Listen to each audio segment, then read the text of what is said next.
হাতীৰ সমস্যাটো এটা দীৰ্ঘদিনীয়া সমস্যা। ইয়াক চৰকাৰক বাৰে বাৰে অনুৰোধ কৰি আছে, মানুহে আবেদন কৰি আছে, বাতৰি কাকতবিলাকতো প্ৰকাশ পাই আহি আছে, কিন্তু তথাপি চৰকাৰে গুৰুত্ব নিদিয়াটো বৰ পৰিতাপৰ কথা। আমি সদায় দেখি আছোঁ। আজি কিছু সময় আগতে মোৰ ঘৰত কঁঠাল খাই গ'ল বাৰু, তামোল ভাঙিলে, পথাৰত ধান খালে, তেনেকৈ আৰু কিমান মানুহৰ দিনক দিনে ক্ষতি কৰি আছে। আৰু আগতকৈ বৰ্তমান এতিয়া বৃদ্ধি পাই আহি আছে। হাতীৰ যিটো সমস্যা, এই সমস্যাটো বৃদ্ধি পাই আহিছে, কিন্তু চৰকাৰৰ অলপো মানে গা নলৰে।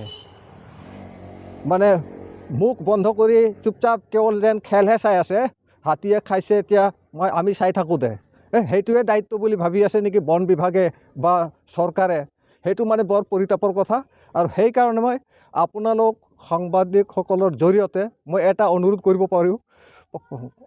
কৰিব খোজোঁ, যাতে আপোনালোকে এনেকুৱাকৈ বাতৰি কৰক যাতে চৰকাৰৰ কাণ লৰে, কাণত অলপ সোমায়, আৰু যাতে পদক্ষেপ কিছু মানুহক সকাহ দিয়াৰ কাৰণে কিছু পদক্ষেপ যাতে গ্ৰহণ কৰিবৰ কাৰণে আগবাঢ়ি ওলাই আহে। মই তাৰ কাৰণে আপোনালোকৰ মাধ্যমেৰে